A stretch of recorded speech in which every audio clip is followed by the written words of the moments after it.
कर्जत जामखेड तालुक्यात यंदा पावसानं दडी मारल्यानं शेतकरी आणि सर्वसामान्य नागरिक दुहेरी नव्हे तर तिहेरी संकटाचा सामना करतात।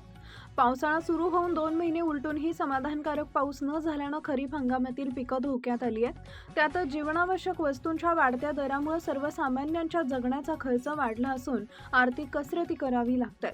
शेतकऱ्यांची मोठ्या आशेनं कापूस, सोयाबीन, तूर, मूग, उडीद आदी खरीप पिकांची पेरणी केली, मात्र पुरेशा पावसाअभावी पिकांची वाढ खुंटली असून अनेक ठिकाणी पिकं करपू लागली आहेत। उत्पादनात मोठी घट होण्याची शक्यता निर्माण झाल्यानं शेतकऱ्यांसमोरील आर्थिक संकट अधिकच गडद झालंय।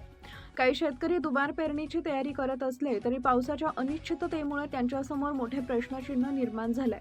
बियाणे, खते आणि मशागतीवर झालेला खर्च वाया जाण्याची भीती शेतकऱ्यांना सतावतीये। जीवनावश्यक वस्तूंच्या वाढत्या दरानं सामान्यांचे बजेट कोलमडलंय। एकीकडे शेती संकटात असताना दुसरीकडे खाद्यतेल, शेंगदाणे, तूर डाळ, मूग डाळ, उडीद डाळ तसेच इतर जीवनावश्यक वस्तूंच्या किमती वाढतायत। किराणा साहित्यांच्या वाढत्या दरामुळे सामान्य कुटुंबांचे मासिक बजेट कोलमडलंय।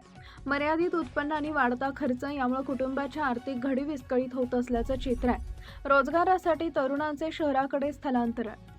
ग्रामीण भागातील रोजगाराच्या संधी कमी झाल्यानं जामखेड व परिसरातील अनेक तरुण रोजगाराच्या शोधात मुंबई, पुणे, अहिल्यानगर, छत्रपती संभाजीनगर यांसह मोठ्या शहराकडे स्थलांतर करतात। यामुळे गावातील आर्थिक व्यवहारावरही परिणाम होत असून ग्रामीण अर्थव्यवस्था मंदावल्याचं चित्र दिसून येतंय।